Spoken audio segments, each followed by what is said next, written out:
शांति। आज की अव्यक्त मुरली है 9 दिसंबर 1970। हेडिंग है पुरुषार्थ का मुख्य आधार कैचिंग पावर। तो आज बाप दादा हर एक की दो बातें देख रहे हैं कि हर एक कितना नॉलेजफुल और कितना पावरफुल बने हैं। उसमें भी मुख्य कैचिंग पावर हर एक की कितनी पावरफुल है ये देख रहे हैं। पुरुषार्थ का मुख्य आधार कैचिंग पावर पर है। जैसे आजकल साइंस वाले आवाज़ को कैच करने का भी प्रयत्न करते हैं, लेकिन साइलेंस की शक्ति से आप लोग क्या कैच करते हो? जैसे वे बहुत पहले के साउंड को कैच करते हैं ना, वैसे आप 5000 वर्ष पहले के दैवी संस्कार कैच कर सकते हो। इतनी कैचिंग पावर आई है।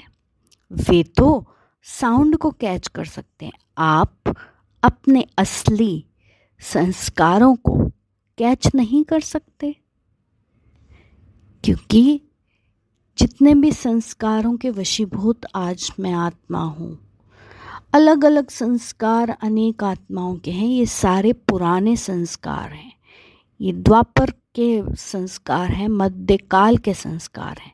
ये संस्कार मेरे नहीं हैं। सभी संस्कार जो अपने अनुभव होते हैं, ये मुझे आत्मा को क्लियर पता हो कि ये मेरे नहीं हैं।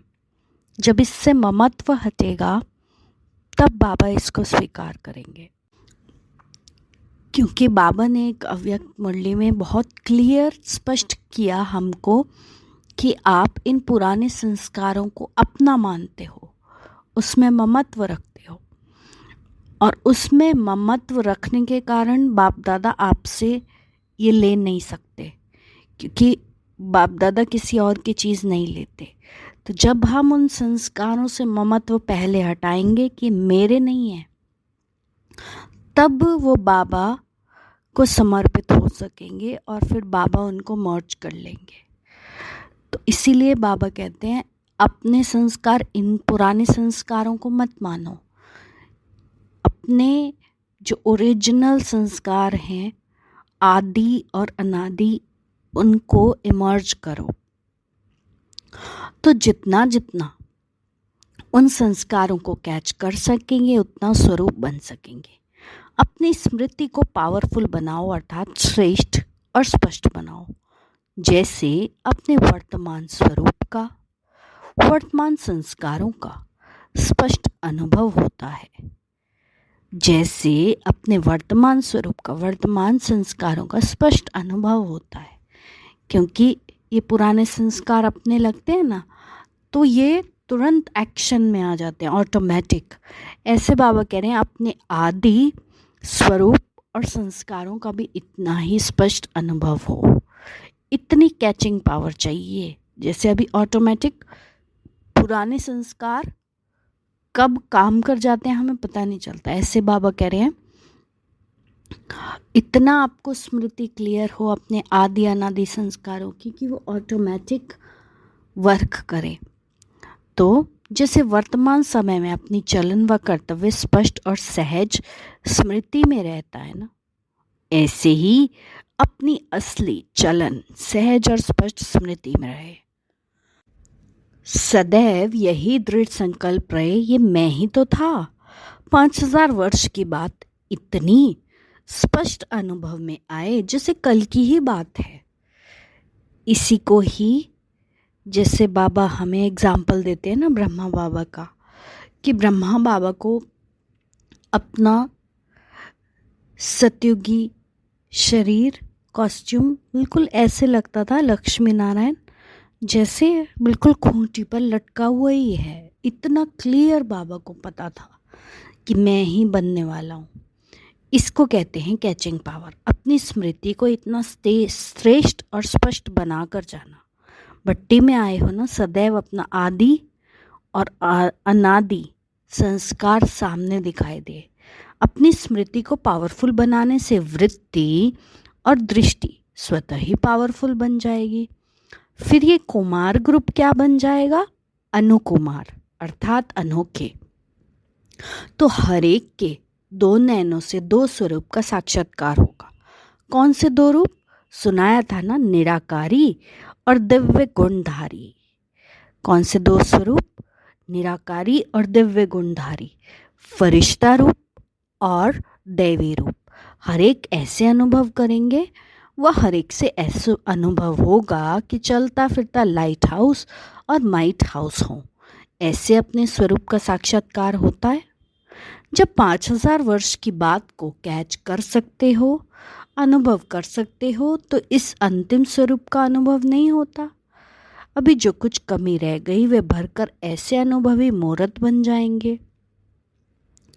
जैसे कभी कभी सतयुगी आत्माएं जब प्रवेश होती हैं तो उनको इस पुरुषार्थी जीवन का बिल्कुल ही नॉलेज नहीं होता, क्योंकि सतयुग में सब क्या होंगे? रॉयल बुद्धू, कुछ पता ही नहीं होगा। ऐसे आप लोगों को कमजोरियों और कमियों की नॉलेज ही मर्ज हो जाए, क्योंकि ये सब तो पुराने संस्कार हैं जो ऑटोमेटिक वर्क कर रहे हैं। तो विशेष इस ग्रुप को दो बातें याद रखनी है। दो बातें दो शब्दों में हैं, एक गेस्ट हाउस, दूसरा गेट आउट। अर्थात आगे के लिए अंदर आने नहीं देना। पहला, अपने आप को इस दुनिया में गेस्ट समझो, और दूसरा, माया को गेट आउट करो। इस दुनिया को सदैव गेस्ट हाउस समझो, फिर कभी कमजोरी व कमी का अनुभव नहीं करेंगे। सहज पुरुषार्थ है ना। अभी एक सेकंड भी मनसा वाचा कर्मणा सर्विस से रेस्ट नहीं करनी है। कभी रेस्ट नहीं करते तो वेस्ट नहीं होता। इसलिए इस हार्ड वर्कर्स ग्रुप को कुछ और सूझे ही नहीं। ये याद रखना, सेवा प्रति स्वयं को ऑफर करना है। समाना और सामना करना हमारा निशाना है। नॉलेजफुल के साथ साथ पावरफुल भी बनना है, तब सर्विसेबल बनेंगे। अपने को जितना अधिकारी समझते हो उतना ही सत्कारी बनो। पहले सत्कार देना, माना किसी को रिस्पेक्ट देना, फिर अधिकार लेना। सत्कार और अधिकार दोनों साथ साथ हो, मगर सत्कार को छोड़ सिर्फ अधिकार लेंगे तो क्या हो जाएगा? जो कुछ किया वह बेकार हो जाएगा, क्योंकि उसमें फिर बैलेंस नहीं रहता। इसलिए बाबा हमको ये सारी युक्तियां बता रहे हैं कि एक तो अपने पुराने संस्कारों को मर्ज करो, दैवी संस्कारों को, आदि अनादि संस्कारों को कैच करो, और दूसरा, अपने आप को इस पुराने दुनिया में गेस्ट समझो। इस पुरानी दुनिया को गेस्ट हाउस समझो, और कमी कमज़ोरी जो मध्यकाल के संस्कार हैं उनको गेट आउट करो, अंदर आने नहीं दो। तो ये मुख्य पुरुषार्थ की युक्तियाँ आज की इस मुरली में बाबा ने बताई। अच्छा, ओम शांति।